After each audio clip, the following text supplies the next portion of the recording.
Good afternoon, everyone, and welcome to Memorial United Methodist Church in Thomasville, North Carolina. Today is Wednesday, October the 20th, 2021, and we want to thank you for joining us today. Danny Leonard's back here. My name is Rodney Denton, and we are here to kind of tell you a few things that are going on in the life of our church. We don't represent Memorial United Methodist Church completely. They don't claim us all the time. But we do have a lot of fun. So we hope that we want you to know what's going on in our church and in our community and stuff. And so that's kind of what this is about. But we also feel like that it's important for you guys to know what's going on in the world, what's happened on October the 20th. And so we're going to share a few things that are going on. Like, for instance, today is a combo holiday. Amazing. Two holidays that fit so well together that it was just made to be. So it is, first of all, it is Brandied Fruit Day. Now, I've never heard that. Don't think I've ever had any brandied fruit, but I understand that it is fruit that has been sort of fermented in brandy over time and sugar. And apparently a couple months later, you put it in a jar, a couple months later, you got some brandied fruit. So apparently it's really good. So it's Brandied Fruit Day. It is. So we can celebrate that by eating some brandied fruit. Yes. And then the other part of that is, it is Sloth Day. Sloth. So we celebrate sloths. So maybe it's time to kind of slow down our pace a little bit, sort of like sloths and everything. So you had an interesting take on how these two you can celebrate them both together. If you eat enough brandied fruit today, you will also, unawares, celebrate Sloth Day because you will go in slow motion. Slow down. So you choose. You can get them both today. You can choose one. I mean, we're about options. Just celebrate both of them in one fell swoop. So anyway, I just thought we both thought that was really interesting. Brandied how Fruit those Day fit together. and Sloth Day. So be a sloth. You know what? I've seen some people, I think they celebrate Sloth Day more than just one time a year. It's an ongoing. I got behind day. somebody coming to the church today, and they must have been. They were celebrating Sloth Day. They were. Yeah. I don't know if you've seen Zootopia, the Disney film, but the DMV operator is a sloth. So I'm not saying that that's a true stereotype, but it does seem like we spend a lot of time at the DMV. So anyway, we celebrate Sloth Day today before I get in trouble with my friends at the DMV. So anyway, but today, like I said, interesting holidays today, but also some really interesting things that have happened in history on October the 20th that you need to know about. A big purchase was made in 1803 on this date. Big purchase. Go ahead, you got it. The Louisiana Purchase was made.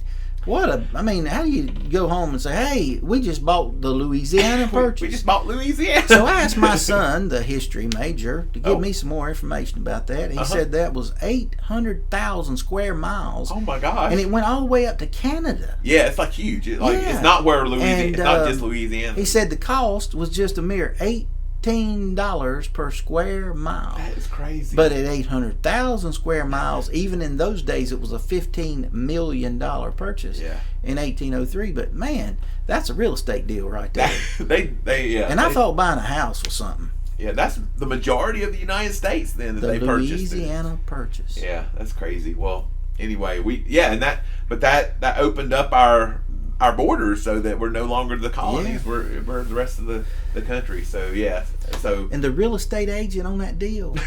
Heck of a commission on that. So anyway, that happened in 1803. Yes, 1803. So that's huge. That was a huge purchase. And then a couple other things that happened. I found out that today is the anniversary of the day that footage. I think it was called the Patterson footage of Bigfoot. So there were a couple of hunters that were out in Northern California riding their horses and everything, and they took a film of that image of Bigfoot that we've learned. See. Yeah. So that happened in 1967. And on this date. This was the day it was filmed. Do you reckon that they'd been celebrating Brandied Fruit Day before they seen they had the footage? I don't know. Maybe I don't know. But yeah, it wasn't just a. Yeah, I don't know. Maybe one of them dressed up like a. You decide.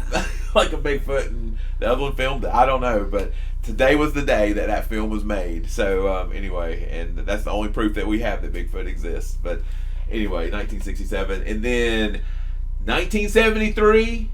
I love this show. I loved it. The $6 Million Man debuted on ABC. Steve Austin. I had a Bionic Man doll that I had Figurine. as a kid. Yeah, action figure. He had an eye that you could look through. Yes, I had that. I had a mechanical arm. Yep, had all the muscles and everything. But you could never play with him because you couldn't catch him.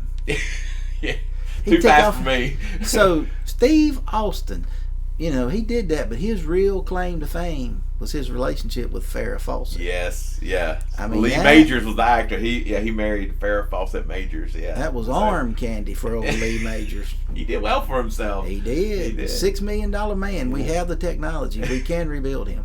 They did too. He was something else. He tore up his clothes all the time though. Running, he would burn the bottoms of his shoes off.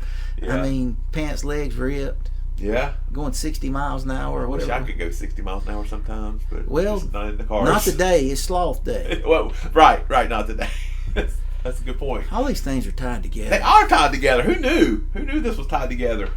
But then something a little bit darker. In 1977, today is the anniversary of the Leonard Skinner plane crash. Yeah. Now, so there was a plane that that came out. I think they were leaving Greenville, South Carolina, and they were headed to Baton Rouge, Louisiana. There's the connection on Louisiana. And Ronnie Van Zant, Steve Gaines, and Steve's older sister Cassie Gaines were on the plane, and it went down. And I think there were 20 survivors, but there were 6 that died in the plane crash. And Leonard Skinner's band crew were part of that. So, so anyway, today is the anniversary of that plane crash. And from what I understand, this is crazy. So, Aerosmith at one point was looking to charter this plane also, and they felt like at the time that they did. This was a couple months earlier, but Aerosmith did not use that charter plane because they thought it was unsafe, and the crew that was operating it was unsafe. So Aerosmith gave up, took a pass on it. But Leonard Skinner, I guess, at that point in their careers needed it. So and this was supposed to be the last time they were using this charter plane, and it ended up in tragedy. So anyway, interesting stuff. But now on to some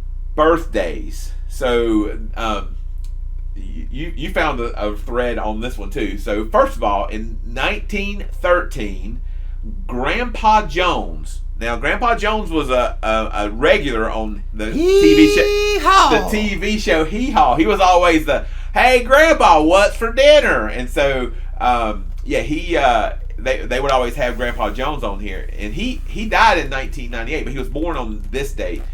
His real name was Louis Marshall Jones, and I read somewhere that he got his nickname when he was 22 years old. Grandpa Jones was Grandpa Jones when he was 22 because he was always grumpy. Like he would have to go do these morning radio shows, and one of his friends that was on one of those shows started calling him Grandpa. And that stuck. It stuck. He used it. That was his stage name from that point on. So he'd been Grandpa for a long time. He played the banjo and wrote songs. So Hee Haw. Yeah, Hee Haw. So 1913, happy birthday to Grandpa Jones.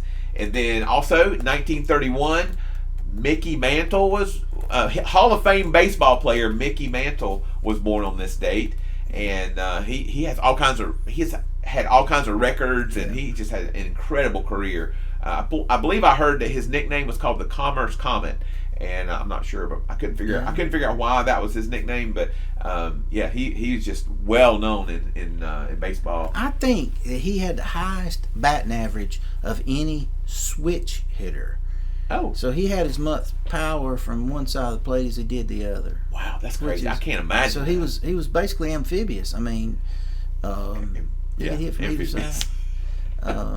Anyway, well, we talked about Grandpa Jones' birthday, and it is ironic that today's date is also the birth date of another musician. of a different genre. Yeah, a little different genre. Snoop Dogg.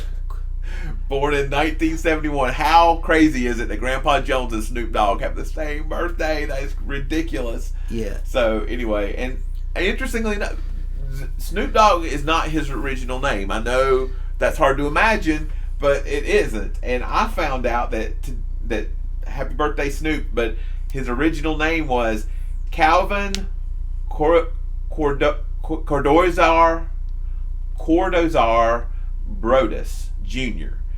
Calvin Cordozar, that last second name was getting me. Cordozar Brodus Jr. And so, and I found out he used to sing in his church choir. Like he was a big time church guy. And he is no dumb. He's no dummy.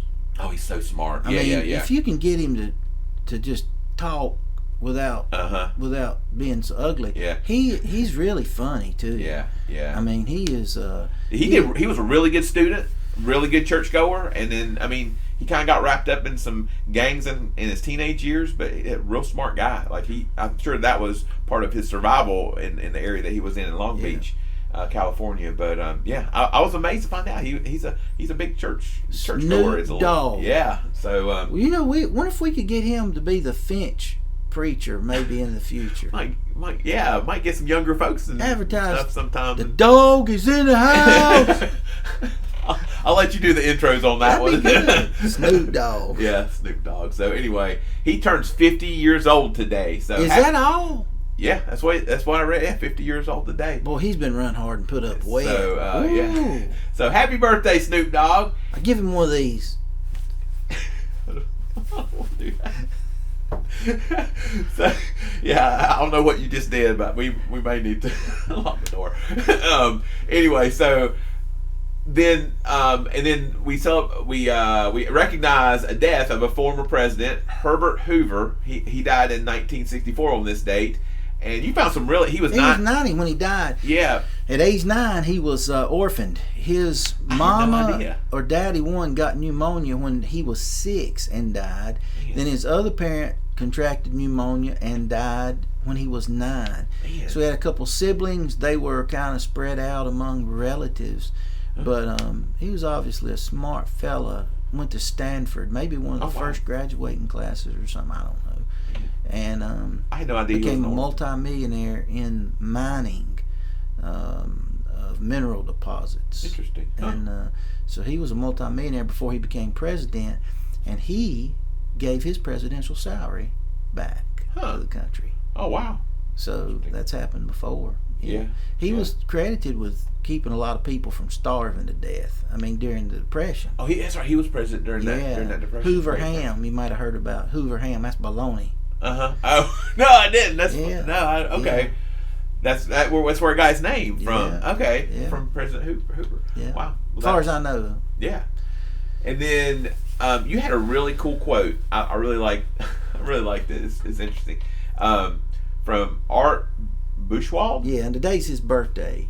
Oh, okay. All right. Well, it was your quote. I really liked it though. But go ahead. You got it. Says whether it's the best of times or the worst of times, it's the only time we've got. Yeah, I like that. I mean, there's a lot of wisdom in there. Yeah, there is. Whatever it is, and that's all we got. We just got to do the best we can with what we got. So anyway, so that's some of the interesting things that have happened on October the 20th.